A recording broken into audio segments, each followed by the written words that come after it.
12 trained caregivers quit. Their six-figure salaries couldn't make them stay. But then a 3-year-old, who wasn't even supposed to be there, walked in and did the one thing every adult had refused to do. His name was Elias Vance, a self-made millionaire paralyzed in an instant, living in a 10,000-square-foot estate that had become his prison. The official diagnosis was a complete spinal cord injury. The real ailment was a despair so deep, it had driven away every professional hired to help him. But when a single mother named Anya took the job no one else would, she brought her daughter, Chloe.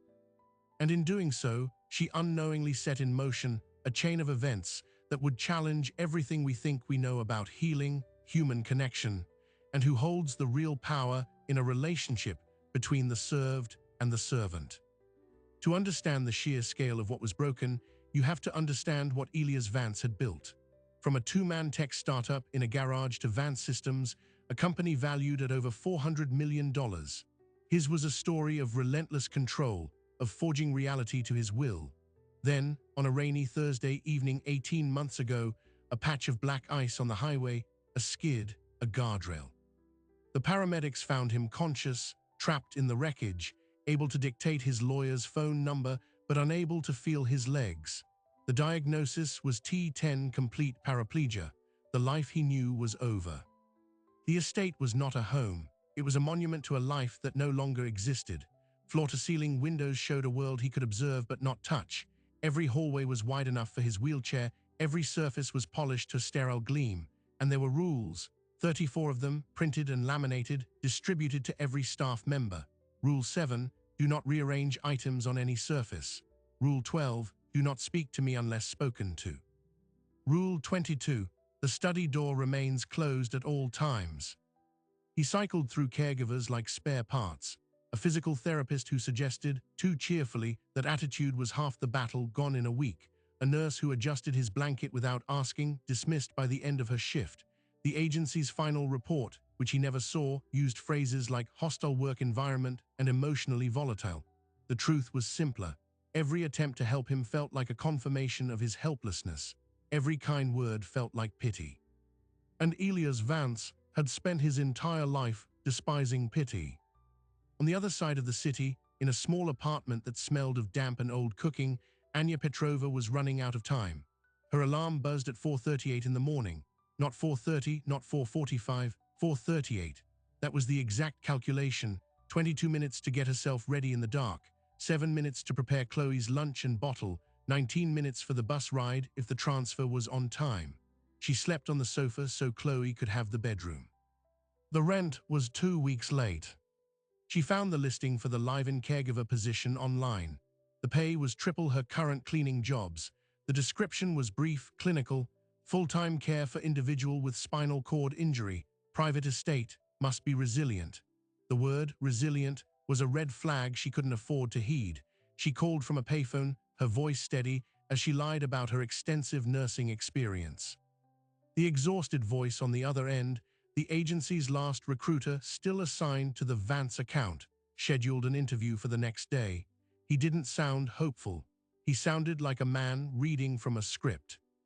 The interview was not with Elias, but with his estate manager, a grim man named Howard. It lasted 9 minutes. Howard recited the rules, showed her the staff quarters, a small, clean room adjacent to the kitchen, and stated the terms. The job was 24/7 with 2 half-days off per week. She would be the 4th caregiver to try in as many months. Mr. Vance, Howard said, his tone flat, prefers silence. You would be wise to do the same. Anya nodded. She took the job. She had exactly $17 in her bank account. Her first week was a study in silence. She learned the rhythms of the hollow house, the soft whir of his wheelchair motor at 7:15 each morning, the sound of a single plate being set in the dining room, then cleared an hour later, most of the food untouched.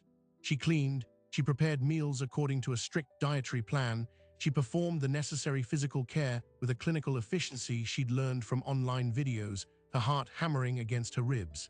He never looked at her. He addressed the space just above her left shoulder.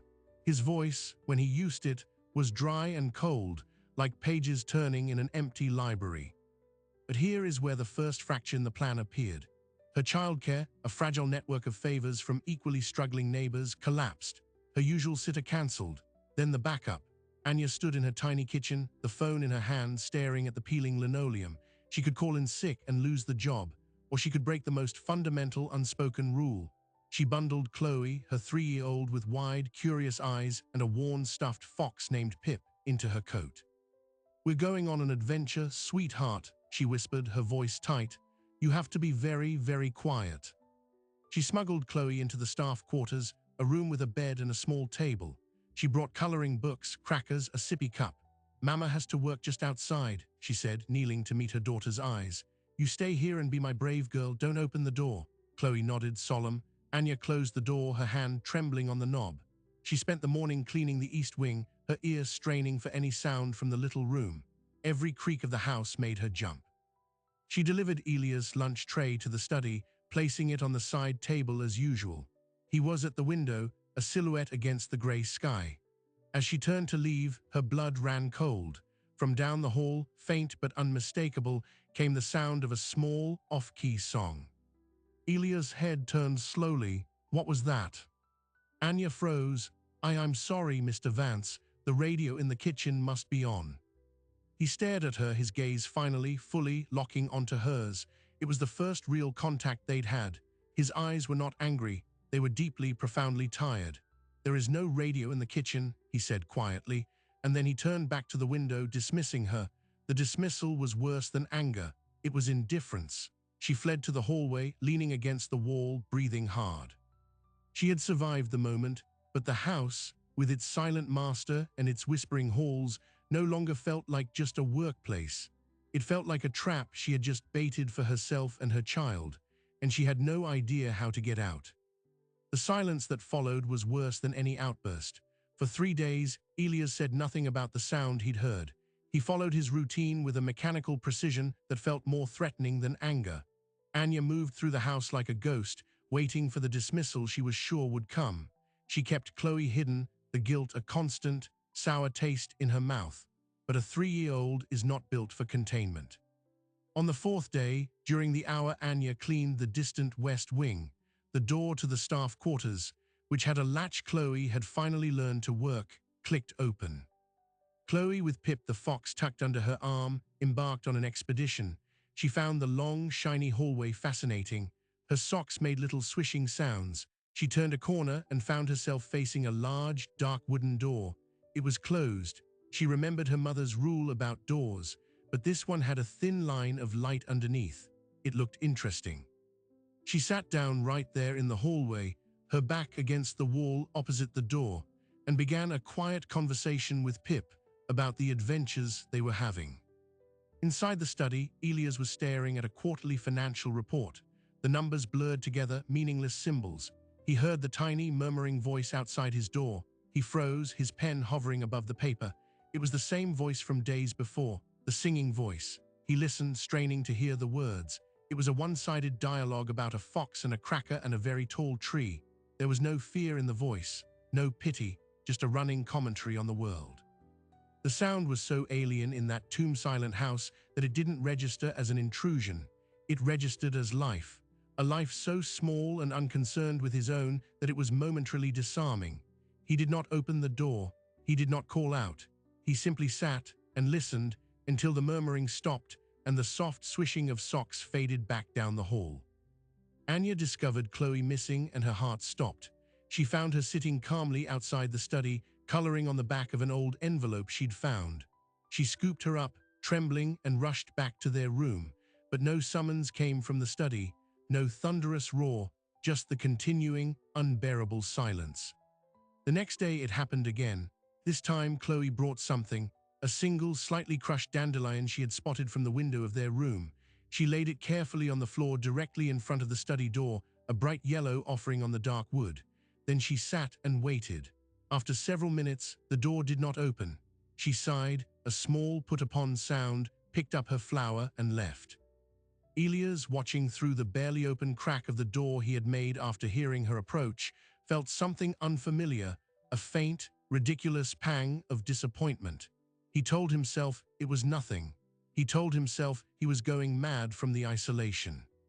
The offerings became a ritual, a smooth pebble, a button from her coat, A cheerio, she never knocked. She simply placed her item and sat. Sometimes she talked to Pip. Sometimes she was quiet. Elias found himself, against every instinct of self-preservation he had left, waiting for the soft padding of socks in the hallway. It was the only punctuation in the endless, empty sentence of his day. A week after the first incident, the crisis Anya had been dreading arrived from the outside world. A formal letter from the care agency. Howard, the estate manager, placed it on the kitchen table where Anya would see it. It stated that due to persistent contractual irregularities and the untenable environment, they were formally terminating their services for the Vance account effective in 30 days. They wished Mr. Vance the best in securing alternative care. The meaning was clear: they were abandoning him, and Anya, by extension, would be out of a job. She read the letters standing in the giant, cold kitchen. The numbers swam before her eyes: the back rent, the grocery bill, Chloe's shoes that were too small. This job was the thread holding their world together, and it was about to be cut. She didn't realize Elias had entered the kitchen, his wheelchair silent on the polished floor, until he spoke. "They've fired me as a client, haven't they?" She jumped, the letter fluttering from her hands. She scrambled to pick it up. Mr. Vance, I'm sorry, I shouldn't have." "It was on the table," he said, his voice flat. "It was addressed to the estate. Is that her?" The question was so abrupt, so unrelated, that Anya blinked. Is what her, sir?" "The voice outside my door, the gifts." He seemed to struggle with the word. "Is it a child?" Anya's blood turned to ice. She had been caught. This was it. She straightened her spine, ready for the dismissal, ready to beg. "Yes, Mr. Vance. It's my daughter, Chloe. Her childcare fell through. I had no choice. I will pack our things immediately." He was quiet for a long moment, looking not at her, but at the letter in her hand. "How old?" "3. He nodded slowly, as if filing away a piece of data. "The dandelion was dead by the afternoon," he said, almost to himself. Then he looked at her. "You will not pack your things. The agency is gone. You are adequate at your duties. The child is quiet. She may remain." He turned his wheelchair and left the kitchen. Anya stood rooted to the spot, her mind reeling. It wasn't kindness. It was a transaction. He had lost his agency-provided caregivers. He would keep the one who was already there, even with her unorthodox appendage. Adequate. It was the first compliment, backhanded and cold as it was, that he had ever given her, and it felt like a stay of execution. With the unspoken permission, Chloe's world expanded. She no longer lurked only in doorways. One afternoon, she found Elias in the sunroom, a book open and unread on his lap. She walked right up to his wheelchair and stared at the large wheel. "What's that?" she asked, pointing. Elias looked down at her. "A wheel." "Why?" she asked. "It makes the chair move." She considered this, her brow furrowed. Then she reached out a small hand and touched the rubber tire, tracing its curve. "Cold," she declared. She then proceeded to climb onto the large ottoman beside him, a feat of toddler determination, and sat there, hugging Pip, looking out at the same grey garden. They sat in silence for 5 full minutes. Anya, who had been frantically searching, found them like that. She started to apologize, to pull Chloe away. "It's fine," Elias said, the words short, but without the usual ice. He didn't look away from the window. Something had shifted, a crack, hairline thin, in the fortification around him. Chloe began to address him directly. She called him Elias, not Mr. Vance. She'd heard Anya say it once and latched onto it. He never corrected her. Then came the morning of the bandage. Chloe had discovered the first aid kit in the kitchen bathroom. She emerged with a children's bandage, bright blue with cartoon planets on it. She marched up to Elias in the study, where he was attempting to work. She took his hand, turned it over, and with immense concentration, peeled the backing off the bandage and stuck it firmly to the back of his hand. She patted it twice. "There," she said, satisfied. "All better." Elias looked at the childish bandage on his weathered, inactive hand. He looked at the small, serious face looking up at him, waiting for approval. A memory, sharp and unexpected, pierced him. His sister, decades ago, putting a pretend bandage on a scraped knee. The simplicity of it, the utter lack of agenda. "Thank you, Chloe," he said, his voice rough. Her smile was a sunrise. She skipped out of the room. Elias did not remove the bandage.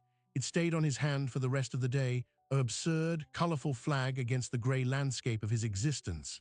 Anya saw it when she brought his tea. She said nothing, but her eyes lingered on that blue patch of planets before she left the room, a strange, fragile hope stirring in her chest. But the outside world was not done applying pressure. Elias' business, neglected and adrift, began to show cracks. His lawyer, a sharp-voiced man named Marcus, started calling daily, his tone shifting from concern to urgent. Elias, the board is scheduling a vote next month. They're talking about invoking the incapacity clause.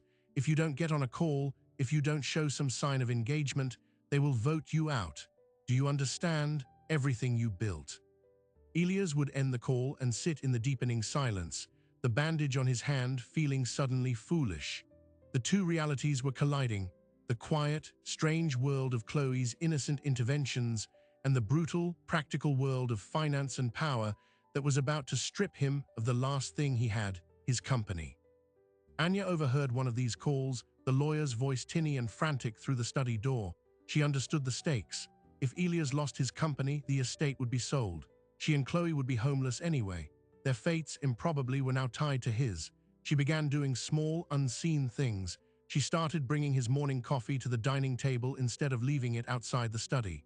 She set 2 places, not 1. She didn't ask, she just did it. The first morning, he wheeled into the dining room, saw the second setting and paused. He said nothing. He took his usual seat. Anya brought Chloe in for breakfast, expecting to take her back to their room. Chloe, however, took one look at the table, climbed onto the chair opposite Elias, and announced, "I'm having cereal." And so a new routine was born, not from discussion, but from the unstoppable force of a toddler's will and a mother's silent strategy. They ate breakfast in a silence that was no longer hostile, but simply quiet. Chloe would chatter to Pip. Elias would sometimes make a low comment about the weather. It was not conversation, it was coexistence. One afternoon, Anya was cleaning a high shelf in the library when she found it, tucked behind a row of old ledgers. A framed photograph, face-done and dusty. She wiped the glass. It showed a younger Elias standing on a rocky coastline, his arm around a woman with laughing eyes and wind-tossed hair. They looked radiant, unburdened. This was a man she had never met. She carefully put the photo back, but the image stayed with her. Who was the woman? Where had she gone? The house held its secrets tightly, but the ghosts were beginning to stir. The tension was now a 3-way pull. The fragile, growing connection inside the house, the threatening chaos from the outside business world, and the unspoken past haunting every corridor. Anya knew a breaking point was coming. She just didn't know what would finally snap. It happened on a Tuesday. Of course it was a Tuesday. A certified letter arrived for Elias, marked urgent from the corporate board. At the same time, Chloe, fighting a cold, was fussier than usual. Anya was trying to soothe her in their room when Howard knocked on the door, his face grim. "Mr. Vance has asked for you in the study, immediately." The tone sent a chill through her. She carried a whimpering Chloe with her, having no other option. The study door was open. Elias sat behind his desk, the opened letter before him, his face ashen. He looked up as she entered, his eyes holding a storm. "They've moved the vote," he said, his voice hollow, "to this Friday. They're done waiting." He gestured to the letter, then his gaze fell on Chloe, whose tears had started in earnest. The sound of her crying seemed to be the final, intolerable strain on a cable that had been fraying for 18 months. His composure shattered. "Get her out," he roared, a raw, pained sound that echoed off the bookshelves. "Just get out, all of you. This was a mistake. This whole experiment in madness. Get out." Anya stumbled back, clutching a now terrified Chloe. This was the explosion she had always feared. The man behind the wall was not just cold. He was raging, lost, and about to lose everything, taking them down with him. She turned to flee, to pack, to be gone before he could say another word. But Chloe, shocked into silence by the shout, twisted in her mother's arms. She looked at the man who had just roared, his face a mask of anguish, and with the pristine, unfiltered clarity of a child, she saw past the anger. She saw the hurt. She wriggled free from Anya's grasp, dropped to the floor, and before Anya could stop her, she walked right up to the desk. She looked up at Elias, her cheeks still wet. "Don't be sad, Elias," she whispered. And she reached out her small hand, not for his, but and placed it gently on the back of the clenched, trembling fist that rested on the board's ultimatum. She just left it there, a warm, tiny point of contact on his cold, furious skin. The room fell utterly silent. The rage drained from Elias' face, replaced by a look of sheer, stunned wonder. He looked from the small hand on his fist, to the tear-stained, concerned little face, to the horrified mother in the doorway. The trajectory of everything, the anger, the dismissal, the end, veered wildly off course, hanging in the balance of that one, simple, unthinkable touch. For a long moment, nobody moved. The heat of Elias' anger dissipated into the charged air, replaced by a profound, bewildered stillness. He looked at Chloe's small hand resting on his fist, then slowly, as if the movement required immense effort, he turned his hand over. Her tiny palm settled into his. He didn't hold it. He simply allowed the contact. A single tear tracked down his cheek, swift and silent. He did not wipe it away. "I am sad," he whispered, the admission so quiet it was almost lost. Chloe nodded, as if this was a perfectly reasonable answer. "Mama's sad sometimes too," we hug. Anya, still frozen in the doorway, felt her own eyes burn. This was not a scene she was meant to witness. This was a raw, private collapse. She took a step back, ready to give them this moment, but Elia's gaze shifted to her. "Don't go," he said, his voice shredded. It wasn't a command, it was a request. That night the house held a different kind of quiet, not the silence of emptiness, but the quiet of a fever breaking. Anya put Chloe to bed, the little girl already forgetting the tension, chattering about holding Elia's big hand. Anya sat in the dark, listening to her daughter's breathing, her mind a whirlwind. She had seen the man behind the fortress walls, and he was not a monster. He was just broken. And her daughter, with the fearless logic of a child, had walked right through the cracks. The next morning, Anya entered the kitchen to find Elias already there, a pot of coffee made. He was at the table, the urgent board letter beside him, but he was not staring at it in despair. He was examining it with a cold, analytical focus she hadn't seen before. The man from the photograph was flickering behind his eyes. "I need to make a call," he said without looking up. "Several calls. It will be unpleasant. I would prefer if Chloe were not in the house for a few hours." It was a practical request, born of the old Elias, but the consideration was new. Anya nodded. "We can go to the park." "Take the car," he said, pushing a set of keys across the table. "Howard will drive you." As Anya and Chloe spent the morning in the weak spring sun, a storm was brewing back at the estate. Elias Vance was re-entering the world. He called his lawyer Marcus, his voice stripped of self-pity, sharp with the old authority. "Get me the latest filings, the board minutes for the last 6 months, and a list of every shareholder with more than 5%. I want it in an hour." He called his chief technology officer, a man who had been loyal for a decade. "Ben, it's Elias. Tell me what they're really planning."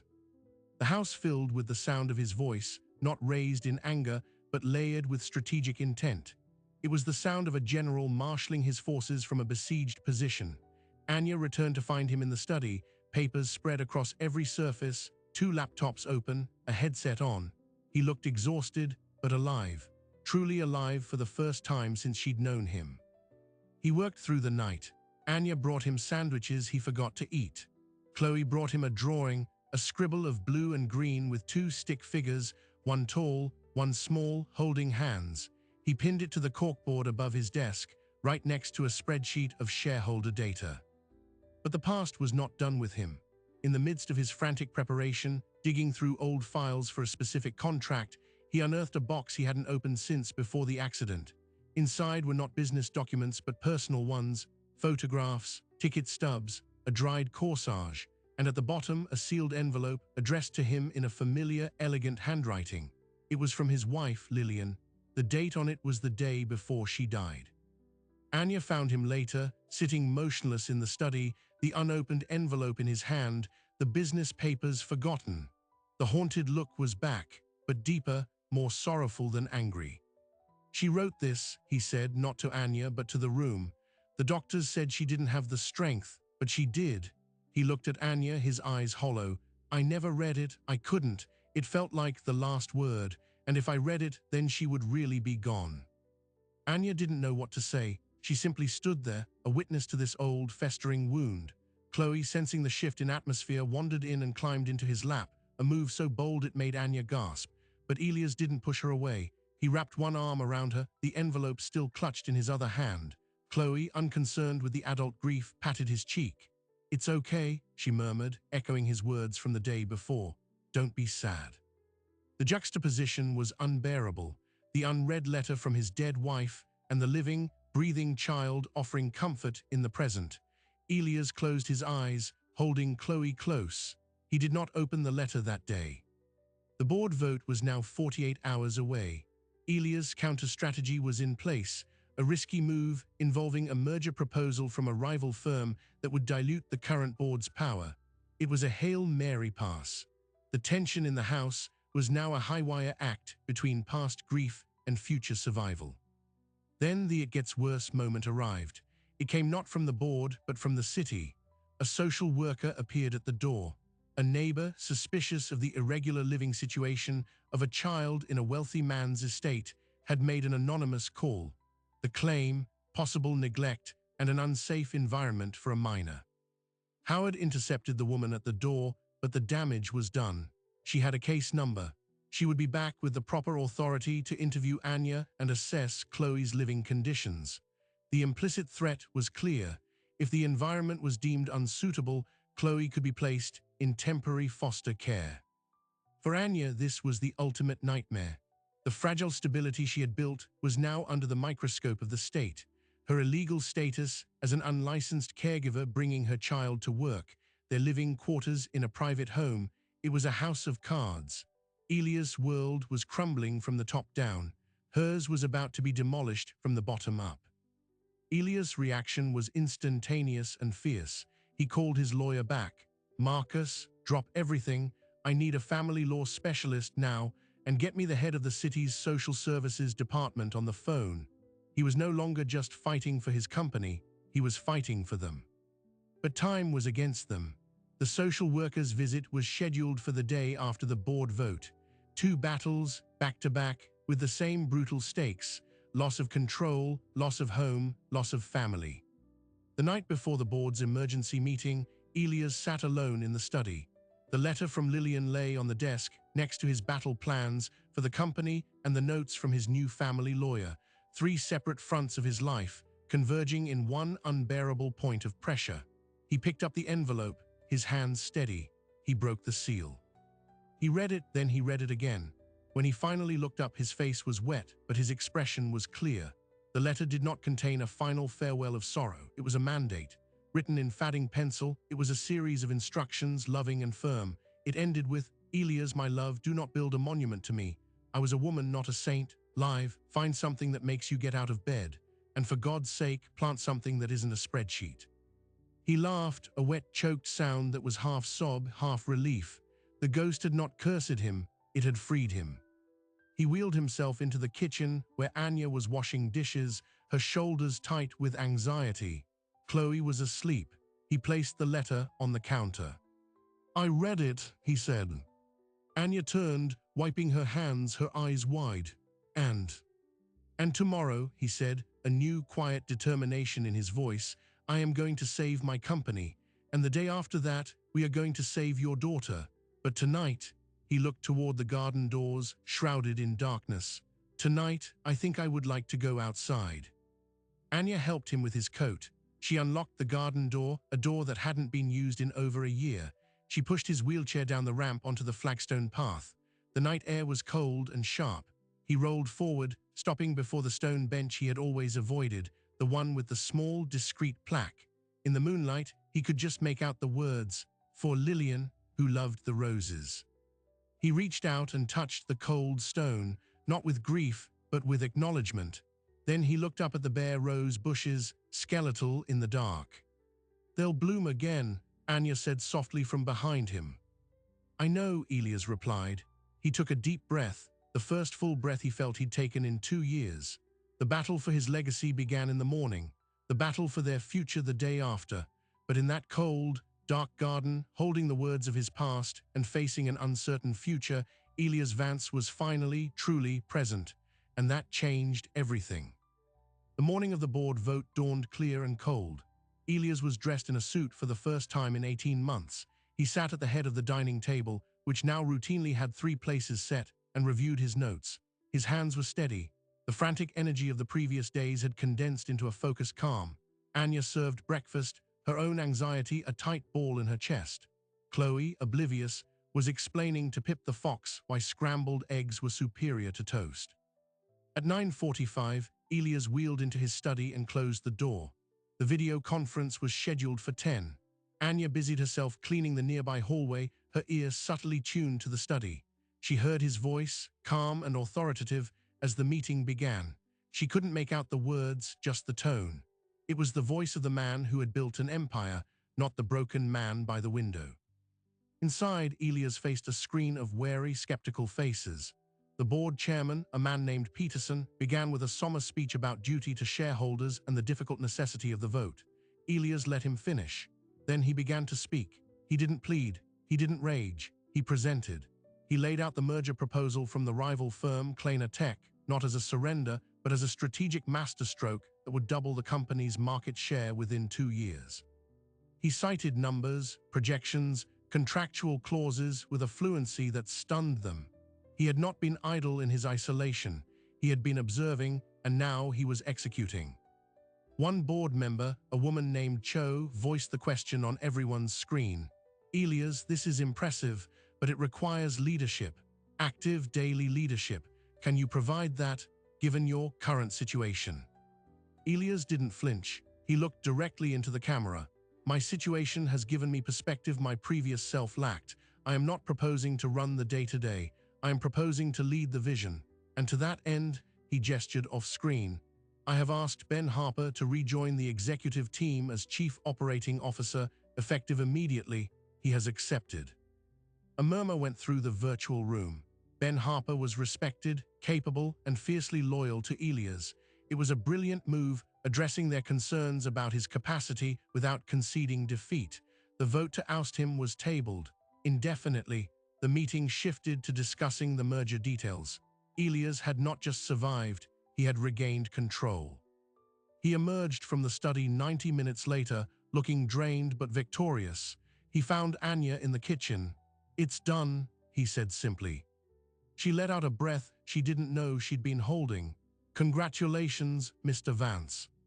Elias, he corrected her quietly, and the congratulations are not yet in order. We have another visitor tomorrow. The social worker arrived promptly at 10 the next morning. A severe-looking woman with a clipboard named Ms. Greer. Anya's heart hammered as she led her into the sitting room. Chloe, sensing the tension, clung to her mother's leg. Ms. Greer's questions were direct and probing. Where did the child sleep? What were the safety protocols? Were there hazardous materials accessible? What was the nature of Anya's employment? Anya answered honestly, her voice trembling only slightly. She showed her their room, clean and bright with Chloe's drawings on the wall. She explained her caregiving duties. Then Ms. Greer asked to speak with the homeowner. Elias wheeled in. His demeanor was different from the boardroom. It was calm, open, almost gentle. He confirmed Anya's employment, her exemplary work. He spoke of the structured routine, the safety of the estate. Then he did something extraordinary. He pointed to the drawing pin to his shirt pocket, Chloe's stick figure drawing of the two of them. Chloe is a vital part of this household's recovery, Ms. Greer, he said. Her presence here is not a compromise of safety. It is a contribution to it. To remove her would be medically and emotionally detrimental to a man who is, I assure you, under constant medical supervision. He handed her a letter from Dr. Reyes, his physician, which he had procured the day before. It stated, in careful medical language, that the positive psychosocial environment of the household was a significant factor in the patient's improved outlook and was to be encouraged and maintained. Ms. Greer read the letter, her stern expression softening by a degree. She asked Chloe a few simple questions. Do you like living here? Chloe nodded. What do you do all day? Chloe launched into a detailed account involving Pip, the garden, Elias, wheelchair wheels, and crackers. The mundane normalcy of it was disarming. Before she left, Ms. Greer had one final question for Anya, alone in the foyer. The nature of your relationship with Mr. Vance, is it purely professional? Anya met her gaze steadily. He is my employer, and we are becoming friends. It's a complicated house, but it is a good home for my daughter, the safest one we've ever had. Ms. Greer closed her notebook. The report will note no grounds for concern. The environment is stable and nurturing. She paused. You might, however, look into making your caregiver status official. Legally, it would prevent future inquiries. When the door closed, Anya sank onto a chair, weak with relief. Elias watched her from the hallway. I've already taken care of it, he said. Marcus drew up the employment contracts this morning. Full benefits, a retirement plan, and a significant raise. You are no longer adequate, Anya. You are indispensable. The following weeks were a study in quiet transformation. The estate shed its museum-like chill. The garden door stayed unlocked. Elias began spending afternoons there, sometimes with a laptop, sometimes just sitting. Anya found a local gardening service and had them come to tend to Lillian's rose bushes. One afternoon, she and Chloe joined Elias outside. Chloe played with Pip in the grass, while Anya and Elias sat in silence, watching her. I never thanked you, Elias said abruptly, not looking at her. For what? For staying when every sane person would have left. For letting her, he nodded toward Chloe, who was now trying to place a ladybug on Pip's nose. For letting her in. Anya smiled. I didn't let her, she doesn't ask for permission. No, Elias agreed, a faint smile touching his own lips. She doesn't. The final surprising detail emerged a month later. Elias had a meeting with his lawyers and financial managers. When they left, he called Anya into the study. He had a sheaf of papers in his hand. I am establishing a foundation, he said, the Lillian and Chloe Grant Foundation. He saw her look of shock and held up a hand. It's not a whimsy, it sounds strategy, and it's right. The foundation will do two things. First, it will fund accessible design and in-home care technology for people with spinal cord injuries. Lillian would have approved. He took a breath. Second, it will provide full scholarships and living stipends for single parents pursuing degrees in nursing, physical therapy, and social work. He pushed the papers toward her. The board will need an executive director, someone who understands the realities of care from both sides, someone with profound stubbornness. He used the word she had once thought of as her finest quality. The salary is listed on page 6. Anya looked at the number. It was life-changing, it was freedom, it was a future she had never dared to envision. Elias, I don't have a degree, I'm a cleaner. You are a strategist, a diplomat, a caregiver, and a survivor, he said. You have a PhD in reality. The foundation needs that more than it needs another MBA. He paused. The offer includes a tuition benefit, if you wanted to get that degree, eventually. Tears filled her eyes. This was not charity, it was recognition, it was a partnership. She nodded, unable to speak. Summer arrived, and the garden fulfilled its promise. The rose bushes, pruned and cared for, erupted in blooms of crimson and cream. The scent filled the air. One warm afternoon, Elias, Anya, and Chloe were in the garden. Chloe was now a constant, chattering presence, a bridge between the two adults. Elias was working with a new, younger physical therapist who didn't treat him like glass. He had goals now, small ones, building upper body strength, improving his core stability. On this day, as Chloe chased a butterfly, the therapist suggested an exercise. Try to shift your weight forward, Elias. Use your arms. See if you can reach that gardening tray on the table. The table was just 2 feet away. A simple task for anyone else, a mountain for him. He braced his arms, his face a mask of concentration. He strained, inching forward in his chair. Chloe, noticing his effort, stopped her chase. She walked over and stood by the table right next to the tray. She didn't try to hand it to him. She didn't cheer him on. She simply stood there, a small, steady presence bearing witness. With a final grunt of effort, Elias lunged, his fingertips brushing the plastic edge of the tray, pushing it within his grasp. He grabbed it, holding it up, breathing heavily, a triumph of 6 inches. Chloe looked at the tray, then at his sweaty, triumphant face. She nodded, her expression serious. Good job, Elias, she said, as if he'd just presented a masterful business proposal. Then she turned and went back to chasing her butterfly. Anya, watching from the stone bench, felt the truth of the story settle in her bones. The unthinkable thing the 3-year-old had done wasn't a grand, dramatic gesture. It was 1,000 small things. It was showing up without fear. It was offering a bandage. It was asking a direct question. It was holding a hand. It was seeing a person, not a patient or a problem or a paycheck.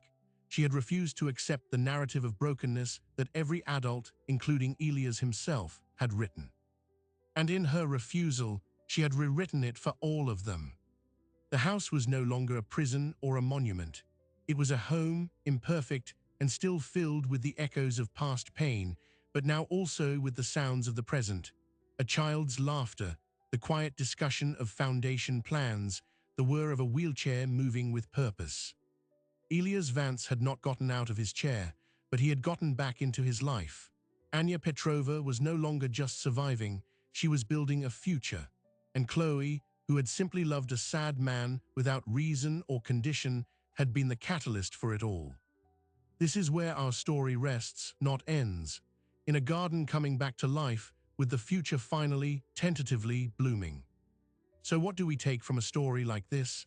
That money is powerless against grief, that a child's innocence can heal a broken adult. Those are the easy lessons, the ones that fit neatly on a greeting card. But the real truth is messier and more profound. This story isn't about a miraculous cure. Elias Vance is still paralyzed. Anya still carries the scars of her struggle. The real transformation was not of the body, but of the story they were telling themselves. Elias' story was, I am broken and therefore untouchable. Anya's story was, I am alone and therefore must be invisible. A 3-year-old who doesn't understand stories yet simply walked through both narratives and offered a crayon, a bandage, a hand. We live in a world that values the grand gesture, the breakthrough moment, the dramatic fix. We are conditioned to look for the hero with the perfect solution. But what if the most powerful force isn't a solution at all? What if it's simply a presence, a persistent, unafraid, uncomplicated presence that refuses to accept the closed door? This is the quiet, unthinkable power that children, and only those who have retained that childlike clarity, possess. They haven't yet learned the rules of disengagement. They haven't been taught that some people are too far gone, that some silences are too deep to breach. They just breach them, and in that breach, light gets in. The bandage with cartoon planets didn't heal a spinal cord. It healed a moment of human connection. The scribbled drawing didn't change a business strategy. It changed the atmosphere in a room where that strategy was formed. These are not small things. They are the fundamental things. We build our lives in the space between grand events, in these tiny, almost invisible exchanges of humanity. Maybe there's someone in your life who seems closed off behind their own fortress of pain, or pride, or past mistakes. Maybe it's a family member, a friend, or even a version of yourself. The lesson of Chloe, of Elias, of Anya is not to storm the walls with advice or fixes. It's to be the one who sits outside the door with a dandelion. To be the one who offers the cartoon bandage without expectation. To be the one who, when met with rage, sees the hurt beneath it and doesn't look away. True change rarely happens in the spotlight. It happens in the quiet hallway, in the sunroom, in the garden at dusk. It happens when someone decides to show up, stubbornly, kindly, and hold a space for a different story to emerge. If this story moved you, if it reminded you of a moment when a small, unexpected kindness changed the course of your day or your life, then you understand why we tell these tales. This channel is dedicated to the quiet revolutions, the unseen heroes, the moments of connection that almost never make the news, but are the very fabric of our humanity. We don't shout here, we don't chase the loudest headline, we listen for the whispers that contain multitudes. If you want to hear more stories like this, stories that honor the complexity and the beauty of ordinary people in extraordinary circumstances, then hit subscribe. Become part of a community that believes in the power of a held hand, a kept promise, a door left open. Leave a comment below. Tell us about a time someone's small, persistent kindness changed your world. Or simply tell us where you're listening from. We read every single one. Thank you for listening. Thank you for staying. And remember, sometimes the most unthinkable act of all is to simply reach out before you're asked.